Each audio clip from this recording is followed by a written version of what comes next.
I mean, back in the day, Kermit the Frog himself would have been persecuted for dating a pig. Mm-hmm. And look what he does now. Look how he judges everyone else. What a douche. My name is Slime Beast. This is David King, and this is Jumpscared. Ah! A podcast with no discernible intro.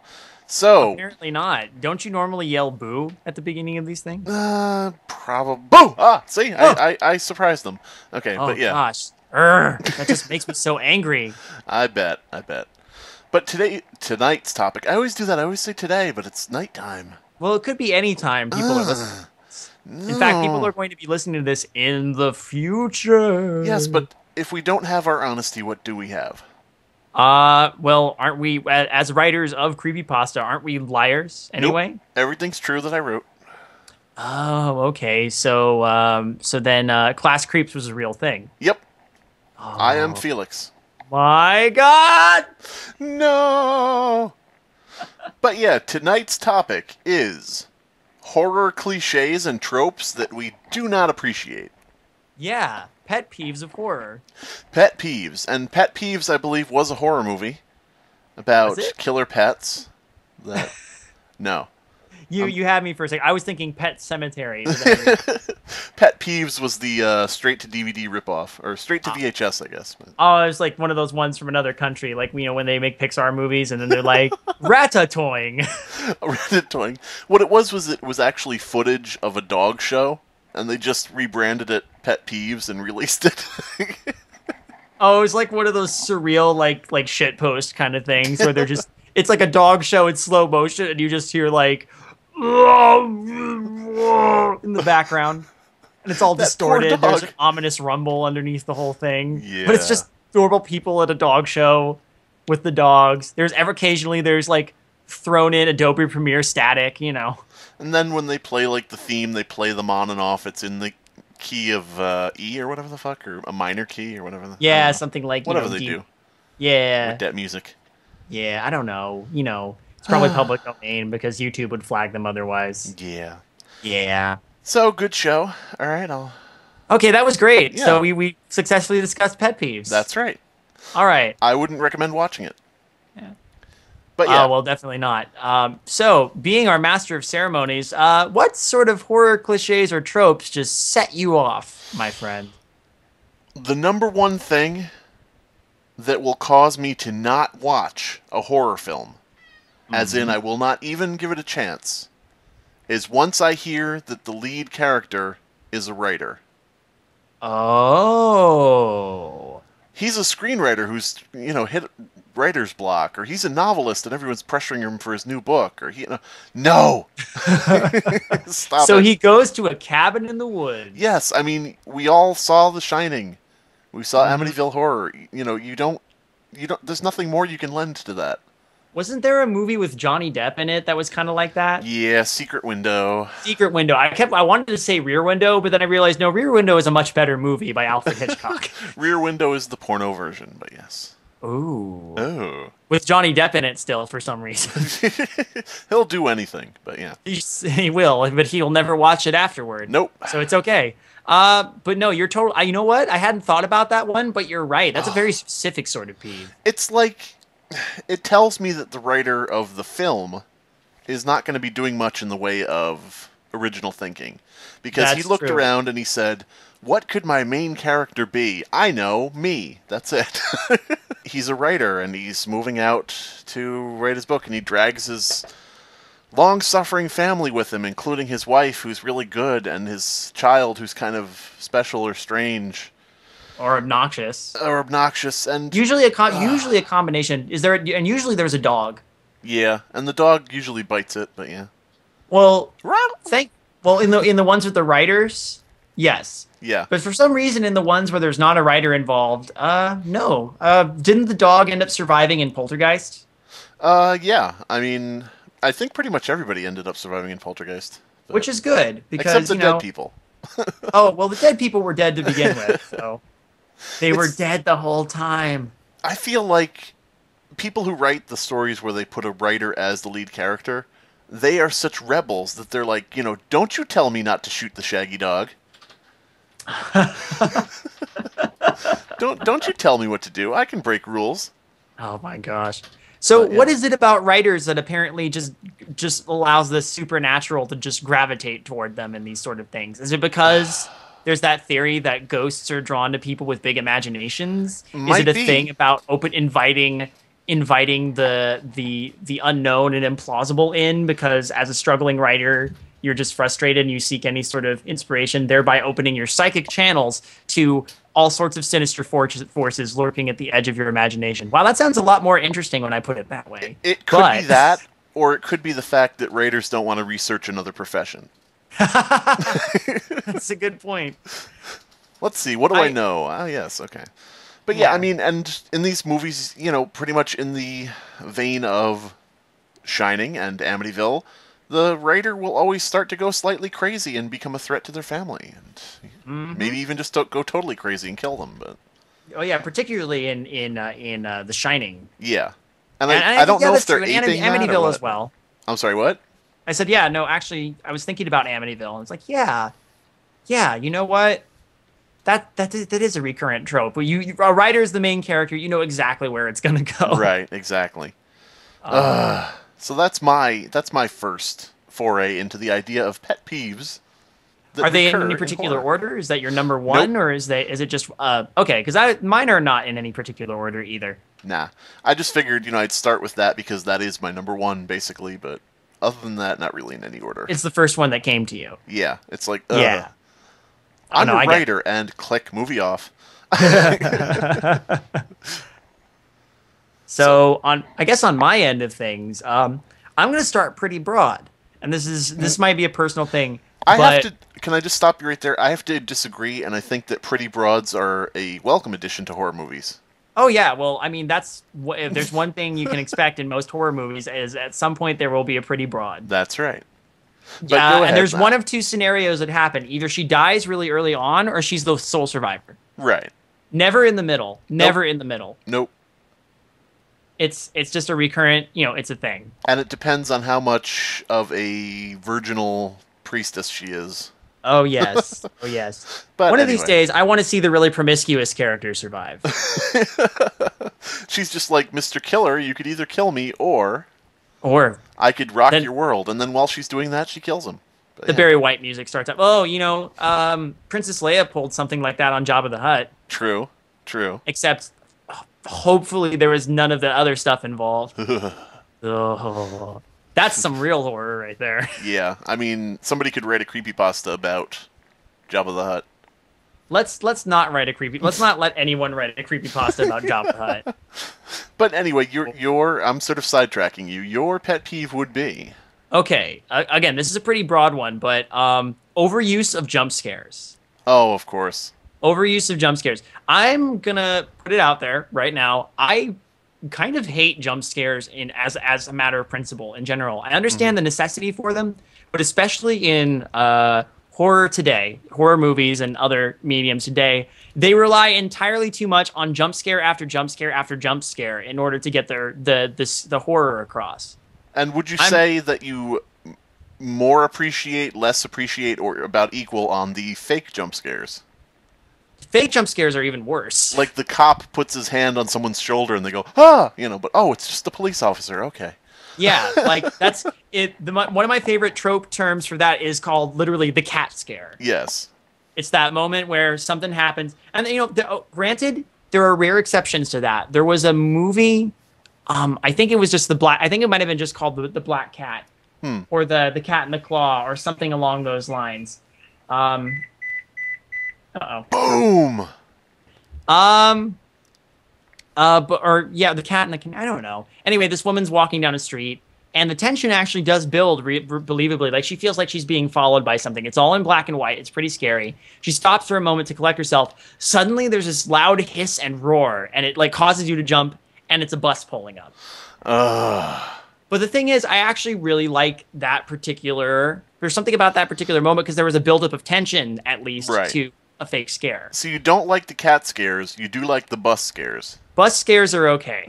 But yeah, I just feel like in general, the fake jump scares are a cheap way to do things. I think I more despise just general jump scares with no buildup, or the overuse of jump scares in a property, because I think it's cheap. There's no real terror involved.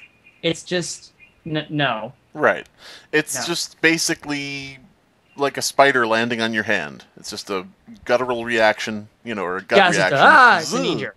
It's a knee jerk reaction. And even worse, movies that end on jump scares. Everything's goodness. fine, Oh. everything's over. Blah! Oops, credit roll. Oh well. Thank you for reminding me. That's the worst. But yeah. I think that this is not a horror movie, but I think it was Crank 2 with Jason Statham. Ends with Jason Statham flipping off the camera. Oh man. Which I think is just, that sums up the entire franchise of those films, and also ones that are less self-aware. But Right. anyway. So No, jump definitely. scares would be and we're going to get comments from people, if anybody comments. That's a challenge to everybody watching this. We're going to get comments from people going, jump scares? What, you don't like Five Nights at Freddy's? But I can't. Okay, jump scares in video games are even up. Okay, part of it is my general frustration at the lack of creativity that comes with jump scares. Jump scares. Mhm. I will appreciate a jump scare if it comes after a long buildup of tension. Right, Cheap jump scares are what bother me. right. Jump scares where you're just whatever, things happen and suddenly blah.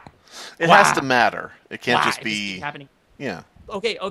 You know what? The worst, the absolute worst offender of jump scares that exists anywhere in any medium are the screamers. Like the internet viral things that you just share or what? Yeah, well, I mean, they've been around for a long time, and I don't know if they've fallen out of favor or not, but they just piss me right the fuck off. Like, they drive me up the wall.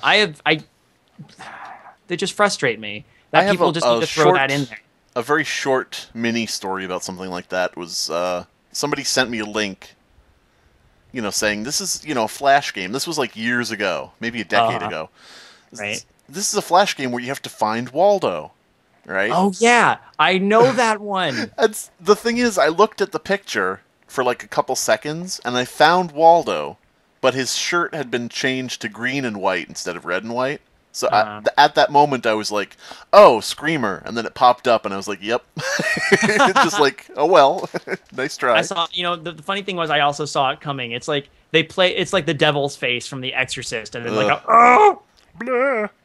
it's pretty obnoxious. Wouldn't it be terrible if cut in a jump scare right here in the podcast? But no, Please don't. no, I wouldn't even know how to do that. So, Well, the thing is, you're not. Generally, with these podcasts, you're like I'm just gonna put them up verbatim, so that's Yep. good. Can we guarantee for the people listening there would be no jump scares? there will be no jump scares, possibly. Ah! Ah. That was okay. That was my contribution, though. I would liken jump scares to the money shot in porn. There you go. Because you don't want to just look at a clip of, just somebody getting hit in the face with something. That's just like, oh, well, that's gross, and that's something that happened. Yeah. People who are into that sort of thing, they need a build-up. They need, some storytelling. They need a little bit of, character. Like, oh, this person has glasses. Interesting. But yeah. Which is about as developed as you get in horror movies, too. They have the glasses, they're the smart one, but yeah. There are some exceptions, of course. Oh, But yeah, like, of course. I've seen, and again, as someone who values tension, pacing, and the general sense of growing dread as real horror, in my opinion, the jump scare is just a gimmick. Right. It can be used effectively, but in a lot of today's movies, it is overused. And yeah, speaking of Five Nights at Freddy's, since that's a game that thrives on jump scares, you know exactly what you're getting into when you buy it. Right. So I can't fault it for that. Right. That's the whole Exactly. thing. I mean, you that's- fail at your yeah. tasks, you get a jump scare. That's like, It's like purchasing a Sudoku game and saying, "What's with all these numbers?" But yeah. Yeah. Your jump scares the game. And I mean, look at our podcast. It's called jump Jump scared. Scare. Yeah, I was trying to be a bit ironic with that. Like, let's have a nice, slow, level-headed, even discussion about horror tropes and horror content, and we'll call it Jump Scared. Because there will be no jump scares. Exactly. But No, yeah. it makes sense to me. So yeah. So that's one of my biggest pet peeves with horror is the overuse and in general jump scares. And I'll Right. caveat that by saying I'm just kind of a chicken and I hate jump scares. Aw, poor widow David. Yeah, I know. My next thing, and I have like a little list here. I just opened Notepad and jotted down 4 topics. Mm-hmm. The note I put here, which I'm going to change a little bit, it reads, "Hero is killer." Oh. Where, who is the killer in this murder mystery and, this horror, this horrific thing? Why, all along it's been the guy you were rooting for, But I'm going to change that a little bit and put a caveat of cheap outs as to who the killer is. Like, red herrings, but not even really good red well, herrings. yeah, that's the thing. Like, this game Until Dawn, have you heard about it? I have, but not a lot. Not Okay. a lot about it. Well, I mean, this is, something that's a game that's been made, and I'm not going to spoil anything, but it's made to be like a cheesy horror film. And one of the things they really hit upon, which is so perfect, is the cheap out as to who the killer is. And, this is something that you see over and over in horror movies where, Uncle such and such has left us here at a cabin in the woods and he's driven off to New York, and then you're trying to figure out which one of these people is the killer, or is it this guy, or is it that guy? And they're like, well, wait a minute, it was Uncle such and such who, didn't really drop us off, and it's like, but he wasn't in the fucking movie the whole time. Yeah, so what does it even matter? Yeah, and, the thing of, I remember, I think it was Scream 3, Oh boy. where one of the characters gets killed off right away. And they see his body and they just leave him there. And I'm going to spoil it because it's an old movie. They Yeah. see him dead, and they're like, oh god, he's dead, and they move on with the story. The minute they did that, I was immediately thinking, oh, so they just see a dead body lying there, and they immediately rush out of the room. Okay, so he was just not really dead, and was just laying there, and he's the killer. He Lo is and a behold, poser. of course. It's just that thing of, if you're gonna set up a mystery, Mm-hmm. it would be nice to set up an actual solvable mystery where you don't use the tricks of the camera, tricks of the story, to actually tell people it's not possible, it's this person. Right. I mean, like if I said, 5 people go into a room and one of them's dead, which one of the 5 did it? And then you ask for more details and we go into this whole big thing, and after an hour you say, okay, well, it has to be this person. And I say, nope, it was the person actually looking through a hole in the wall who shot through it. It's like, come on, don't keep something secret that absolutely can't, we can't figure out. And that's the thing with the hero is the killer cliche, where it turns out the hero all along has been the bad guy, is, that's like a trick of the film, the main character is somebody you're not supposed to suspect. Mm-hmm. So it's like a default position when you go into it that you're not going to suspect that character. It's guaranteed. Oh yeah. And they just play on that, and, instead of writing something where they actually have to be clever about giving you clues but not enough to solve it. Yeah, it's I think that's a general reason why I'm not a huge fan of the slasher genre of, Right. the psychotic killer genre. I definitely prefer a good old-fashioned haunted house movie or something that involves ghosts or spirits or, to some extent, demons. It really depends. I'm not big on exorcisms. Right. Like, I just find that actually is a minor peeve of mine. All these movies that have to do with who's the villain? It's the devil. Of course. Like, it's such an easy go-to. Like, come Right. on, you have all kinds of crazy stuff you could delve into. Why not evoke I don't know, some other like ancient god or some new figure. It's like Cthulhu. Cthulhu is almost as lazy, but not quite. Yeah, I mean, the thing is, it just reminded me when I was talking about the Scream franchise. The first, and we just had Wes Craven pass away recently, which is Yeah, sort I of was like about to a say we that's a big blow, and like I was like, oh man, really? Shit. That's right. So we dedicate this podcast to the memory of Wes Yeah, Craven. for whatever that's worth. Yeah. But the thing is, with the Scream franchise, Scream 1, you had something where you could actually try to figure out what was going on. There were clues in it where certain things couldn't have happened unless there were 2 killers. Right. One of the killers would go and there would be a door locked, They would kill somebody, and then they'd go out the locked door. And you didn't know until you looked back and thought, oh, shit, someone unlocked it for him from the other side.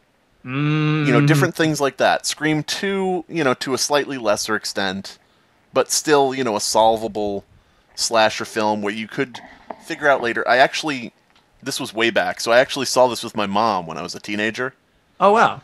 And we were sitting there, and halfway through the film, you know, we sort of whispered to each other, and I said, you know, the killer is clearly this guy who's like the video student, you know, the audio-video guy, because, you know, there's been a lot of stuff about the killer videotaping and cutting things together, and he's the one who has access to the, you know, the facilities on campus to edit video. Right. And she leans over to me and says, no, the killer is the reporter, because they cast Laurie Metcalf as the reporter, and they wouldn't cast somebody like that unless it was a more important role. Interesting. So there's End of the movie, end of the movie, it turns out that both of them are the killers.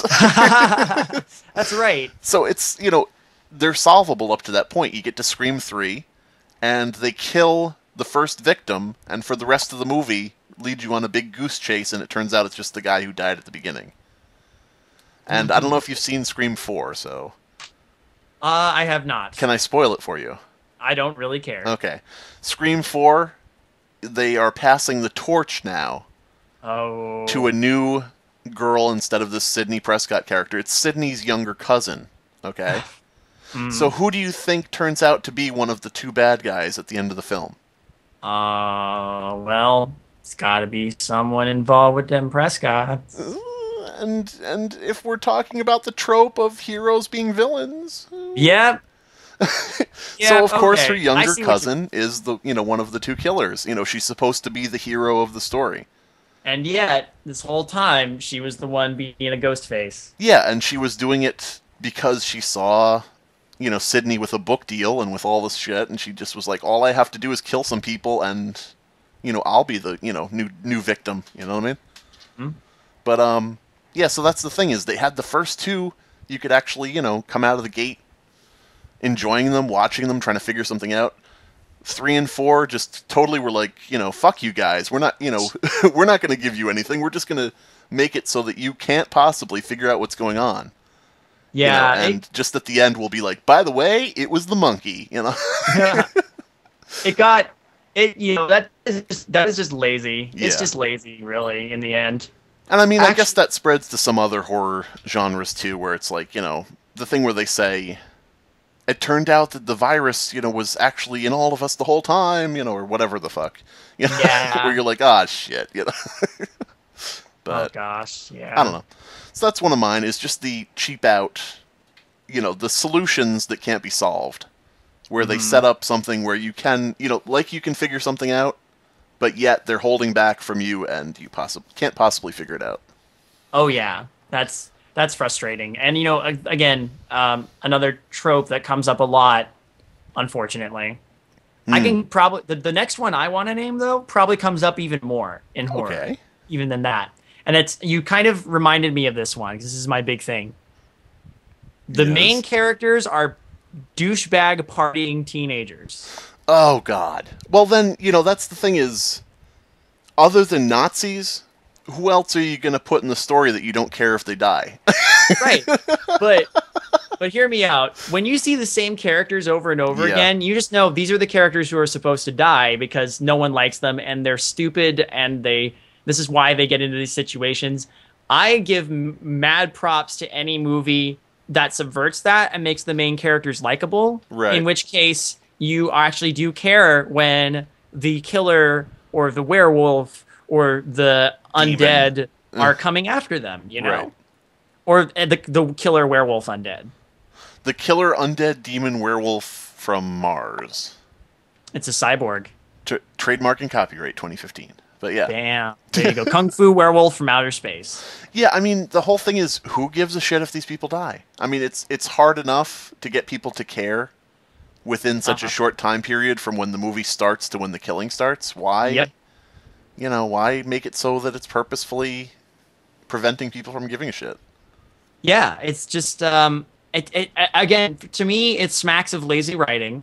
I mean, because there's nothing unique about these characters. We've seen them before. They usually go somewhere to. I mean, you think about the sort of characters that would be like a parody in a Friday the 13th movie.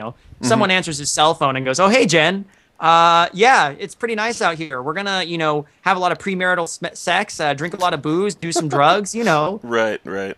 No, we're not gonna die. It's just if the people who don't recognize. And there are movies that are clever with that. There are movies that play with that tropes. The original Scream. We keep bringing that up again. Right. Wes Craven was the whole thing was about subverting and understanding and playing with horror tropes, Right.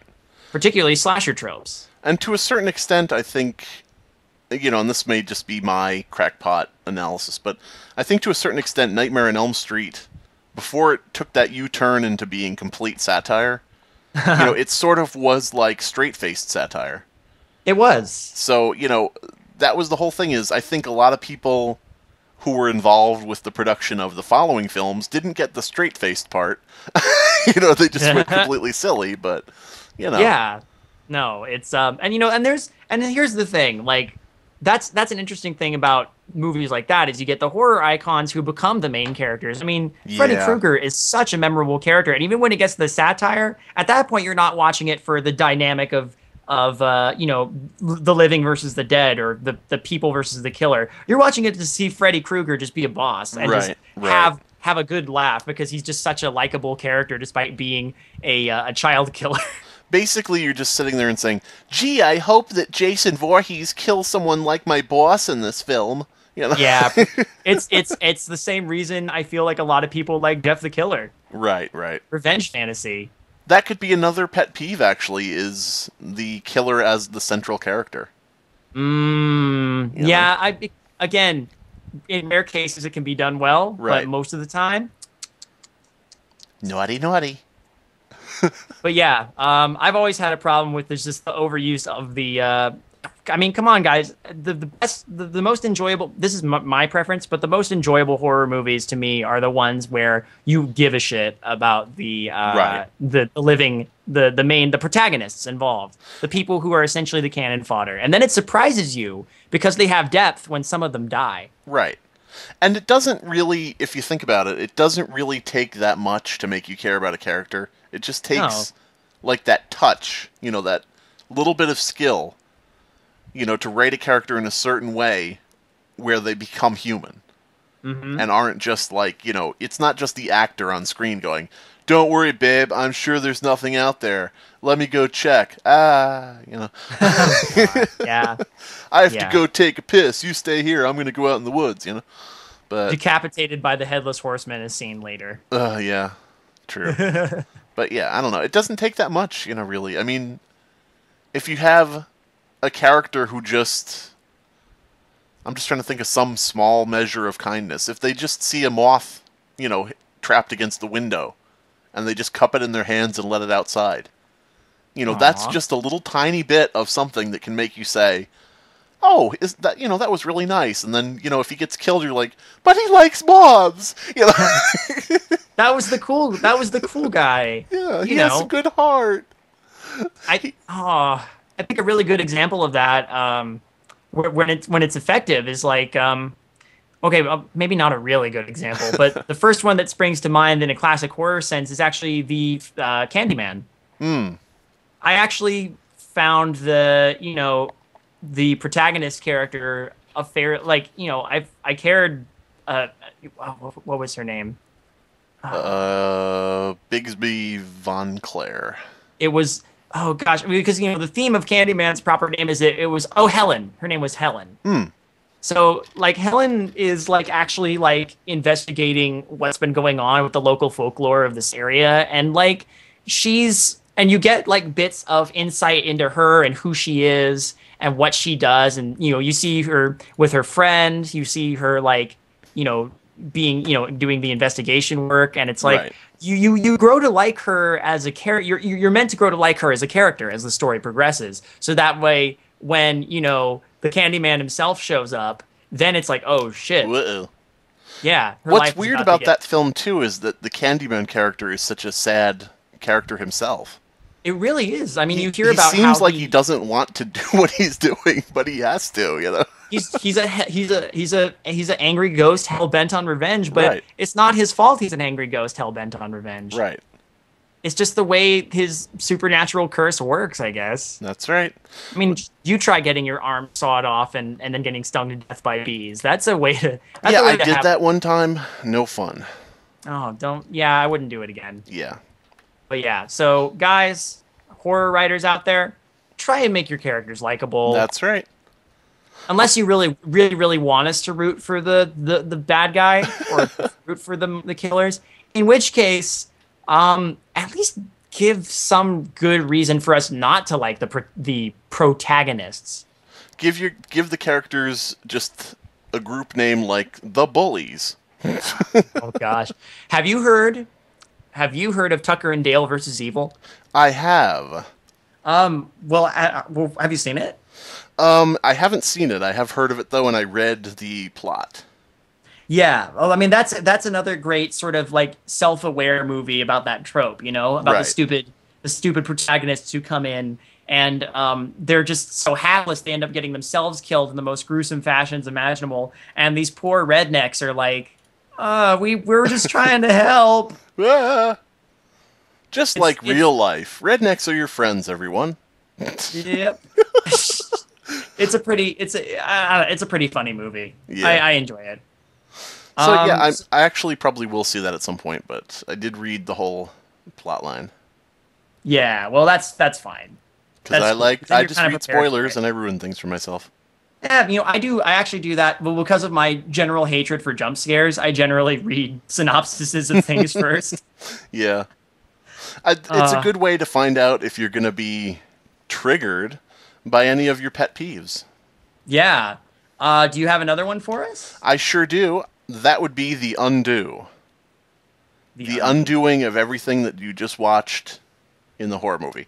And I guess that's not really only in horror movies, but it is especially annoying in horror movies. People who were killed are not dead. You know, the killer was actually just somebody playing a harmless prank. You know, all these things, you know, oh, you've been tricked, you know, everybody was in on it. You know, that type of thing, or, of course, the infamous dream sequence. Yeah, it was literally on the tip of my tongue. Ugh. It was all a dream. I mean, Identity probably is the worst offender, if you've seen that. I haven't seen it, but I'm familiar with it. Yeah, I mean, it just took the dream sequence and put a different name on it, basically. You know, I don't know. It's that thing of, thank you for watching for nearly 2 hours. By the way, none of that happened, and screw you. I don't know. I mean, there has to be some kind of, literally, you know, life or death stakes in the situation. Yeah, And that if frustrates there's no me. life, if there's no death, what's the point? Exactly. I really feel you there, because anytime I find out this whole thing was a dream sequence, I just go, no. And sometimes just- you can see it coming too, and you're like, "Please, God, no! Please don't end this way." you're like halfway through the movie, and you're like, "Wait a minute, I'm picking up on some themes here. Please don't let this be a dream sequence." It's so funny how you can see it coming a lot Yeah. of the time too. You know, And Yeah. another variation of that is everybody was already dead when the movie started. oh, They're all actually ghosts, and the killer is the Grim Reaper, or whatever the thing is. oh my gosh. I'm trying to think. You know what? Sort of encapsulating both of those is Jacob's Ladder. The one that I haven't seen. Yeah. Oh. God damn. Well, it's one of those movies that really inspired Team Silent. No So, idea. the people behind Silent Hill. Oh, okay. I didn't realize that was what they were called, but yeah. Oh yeah. Well, I don't quote me on that. I am quoting directly my good friend Dead Palette. So It's never a good idea to quote Dead Palette unless you're trying to insult somebody. I In which case, it's a really good idea. yeah. Oh, that's a good point. He is kind of a heel. So Plus, I'm going to be going toe to toe with him in a grudge match, possibly. But Ooh. that's for another You time and heard it another here, channel. folks. Yeah. There's well, you'll see. You'll Yeah. see. Trust me. Or you'll hear more accurately. I don't think Dead Palette even knows, but yeah. No, he'll know soon Yeah. enough. But yeah, the undo. Yeah. Undoing anything that happened. I even don't like it on a small scale.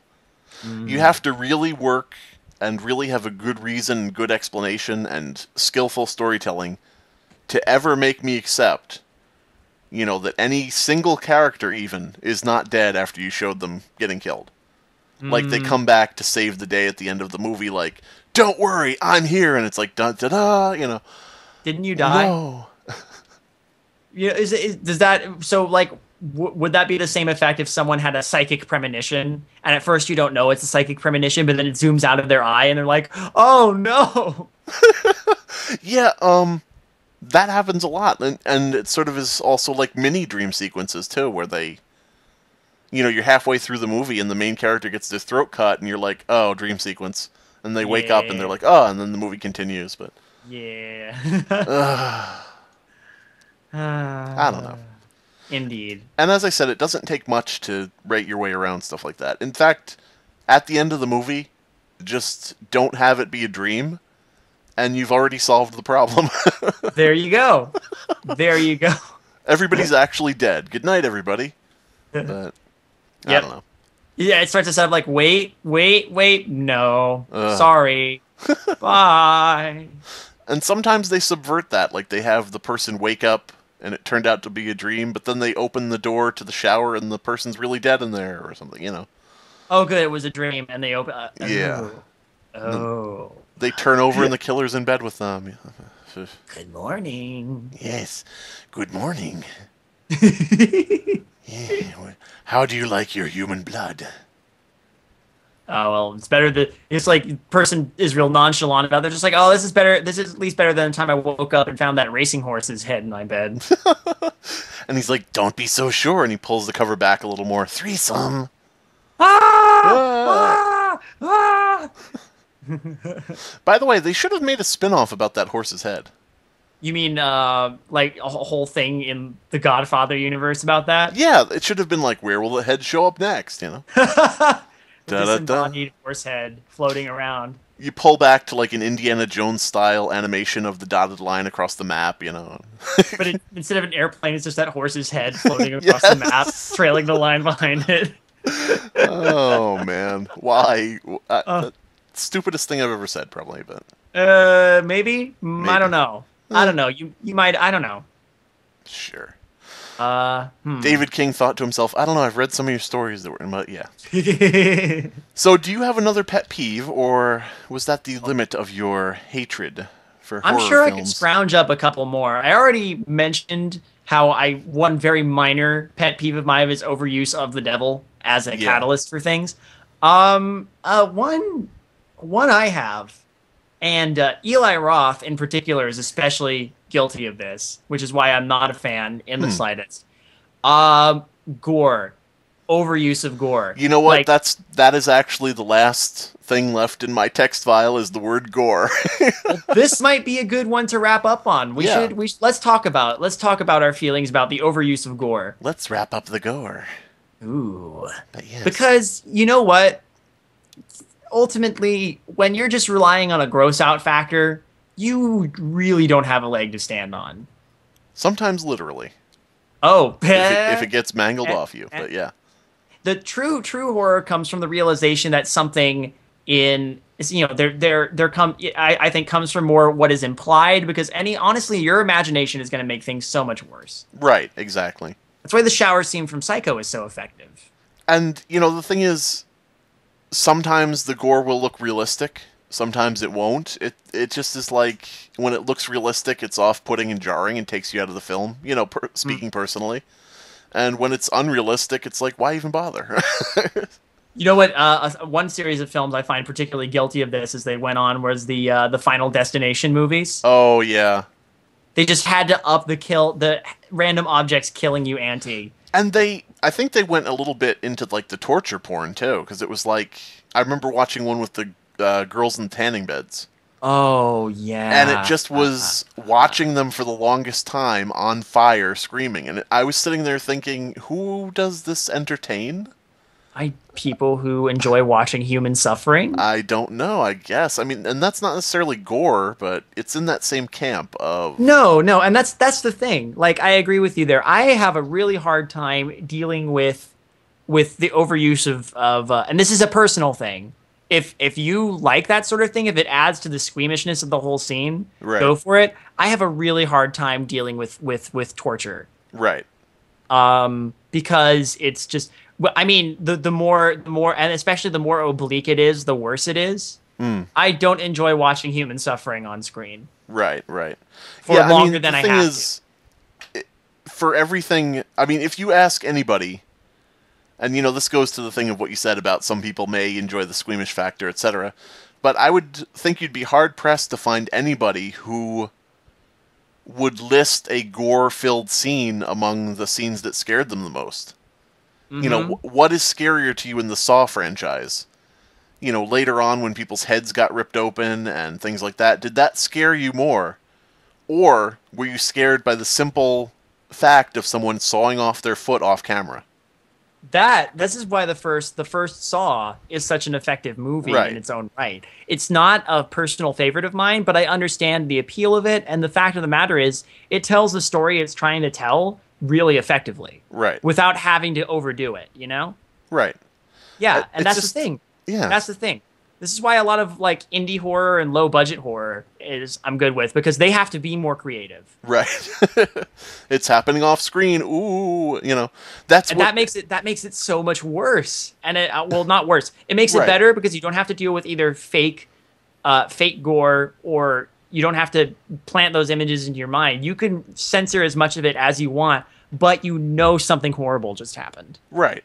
I mean, it's that thing that it's the same thing that saved Jaws, basically. And I say saved, even though we don't know the alternate version that would have happened. But Oh, yeah. what's more frightening? Quint, a character that we like and everything, getting eaten by the giant shark. The animatronic that's on the boat. Is that more frightening, or is it more frightening to watch the girl swimming in the beginning, Oh where yeah. she suddenly is getting pulled down and doesn't know, what's doing that? Yeah, the less you know about what's going on, I find the scarier it actually is. Right.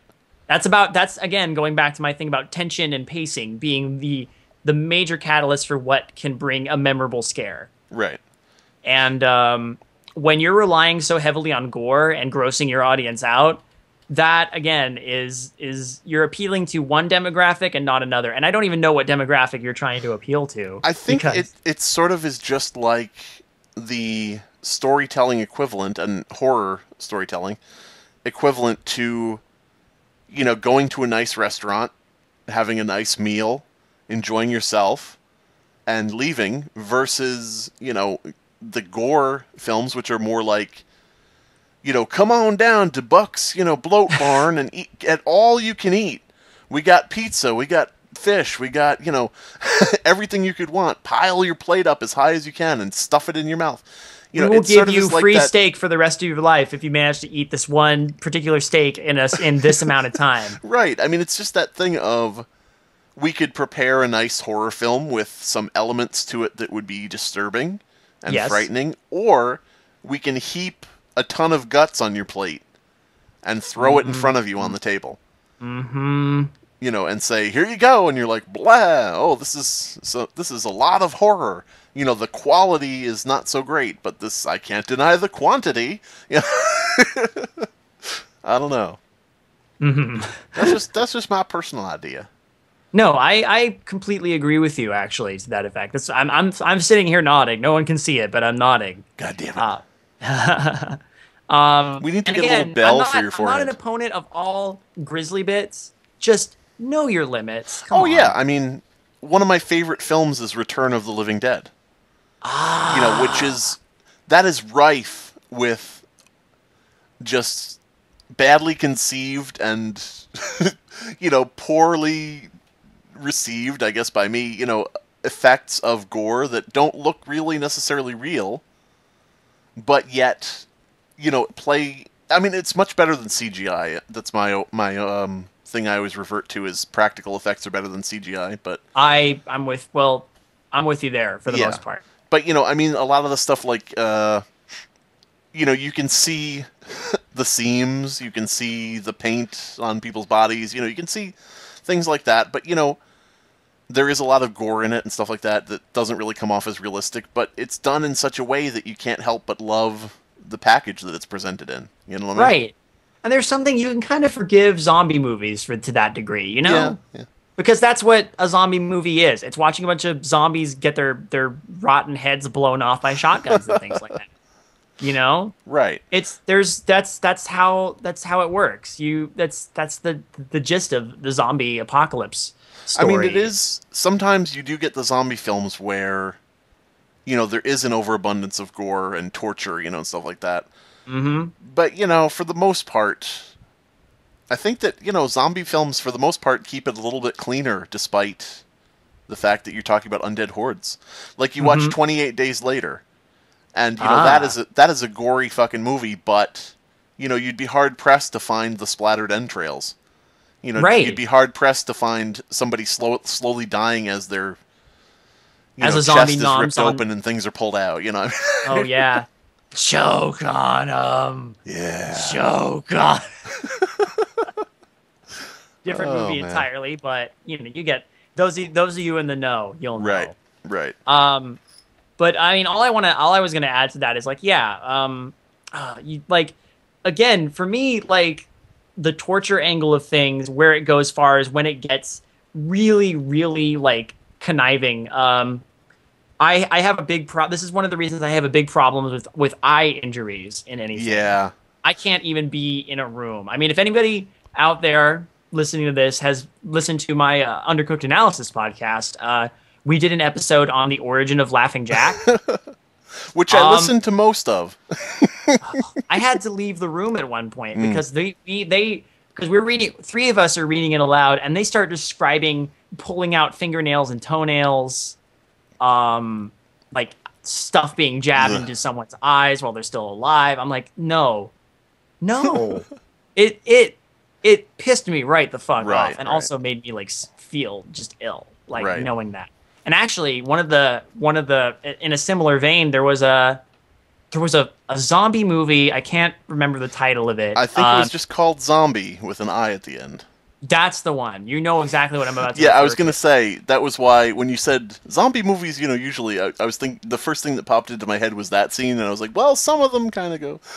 yeah, okay. Well, I'm not sure if I've mentioned that on this podcast before. I get mixed up about what I talk about, but it's that scene where the zombie bursts through the zombie's arms bursts through the door and grabs the woman and starts drawing her closer, and there's one particular long sliver of wood sticking out of the broken door, and inevitably her eye is going to meet it, and there's nothing she can do about it as the zombie hands slowly pull her closer. I have never been able, I get to that point and I just stop. I don't want to see that. I don't even want to imagine that. No. I have a really big problem with stuff happening to eyes, guys. So, and yet you read Class Creeps, but that's... Class Creeps glosses over it to a degree. Right. Well, that's the whole thing we're talking about, too, is gore, I think, as a term for, like, horror movies, it really means on-screen gore, I mean, if it's off-screen, it's not really gore, so... Right. No, exactly. A movie can be really violent and really horrifying, but you don't actually have to see that much. Right. Yeah. But so I mean, that, I think, pretty much sums up our pet peeves, and we may think of more after this and we'll be kicking ourselves. But it sums up our horror pet peeves. This is always a topic we can revisit. True. Because stay tuned for Pet Peeves 2. Electric Peevaloo. Electric Peevaloo. Yes. Don't quote me on that. Quote him. I want you to tweet at Scary Sauce, which is the Midnight Marinara Twitter account, I believe. No. Tweet at Scary Sauce. Tweet anything you like, but put hashtag Peevaloo. That's what I want you to do. And if that's how we're gonna know who listened. Right. And if you hear this a year from now, hashtag Peevaloo. Just do it anyway. Yeah. You know what? Do it anyway, Peevaloo. Oh my gosh. Maybe one of these days we'll talk. Maybe we'll turn it on the opposite and talk about frequent horror tropes that maybe we really like. You know, that's a nice positive way to spin it. Probably and as more I'm sitting difficult, here, I but yeah. did think of more. But you know what? I think we might want to draw this particular episode to a close. Yeah, we're coming up on an hour. We've tried everybody's patience enough. And you know what? Everybody listening to this, I hate to tell you this, but this entire podcast was a fucking dream. So wake up. You're Yeah. about to be late for work or band practice or whatever it is you do. That sounded so dismissive. Whatever it is you pieces of shit do out there. Work or band practice, dropping your kids off at soccer. Ugh, you're all leading dead-end lives. Lingerie shoots. Lingerie shoots, yeah. But yeah, so this is Jumpscared, my guest today, or am I his guest? We'll never know. My I dare co-host, say- my cohort, my partner in crime, the person who I talk to only when we're recording Jumpscared, Apparently. David King of Midnight Marinara. And do you want to tell them your channel? It'll be linked below. Oh, I much appreciate that. If you don't know about my channel, I am a creepypasta. Basically, it's sort of like a theater of creepypasta. It's not a narration. What I do is I take the ones I like that exist out there and I adapt them into audio dramas and radio plays. Those are fully cast, have sound effects, the whole 9 yards. My goal is to bring a little bit of extra flavor to your favorite creepypasta. Hence the title, Midnight Marinara. If That you're more sounds of an good. Oh, thank you. If you're more of an analysis kind of person, I have surprisingly enough started a just straight up off the cuff, no frills, no script, no plan podcast called Undercooked Analysis, and we just do cold reads of various creepypasta and other horror literature, and talk about them and whether they're effective or not. If they, why they're popular, things like that. We delve into a bunch of things. And so far, I've had this gentleman here on one of them, and hopefully more in the future. Yeah, we'll see. We'll see. We We'll gotta find see. one. We gotta find one that he's willing to read. Oh, yeah, if it's too long, I won't read it. Too long, cancel. Nope. TLDR. But yeah, that sounds good too. Everything you're saying sounds good, and it sounds like high-quality entertainment people should check out. Well, thank you. I'm glad to say I just recently crossed the 1,000 subscriber threshold with the YouTube channel. All right. The podcast itself has a little more than that, but it's actually really nice to kind of just see those numbers out in the open. So yeah, if you enjoy listening to stuff on YouTube, you can find it there. If you want to download it on iTunes, you can find it there. If you just internet search Midnight Marinara, you will find me. That's right. You will find him, and you will find out everything about him, everything needed to track him down and steal a lock of his luxurious hair. I do have pretty luxurious hair. And I am Slime Beast, of course. This is my channel, and if you just walked in from out of nowhere, you can find everything about me at slimebeast.com. That's about it. So yeah, the end. The end. The end. Whoa. We're dead for some reason. Oh, wait, what?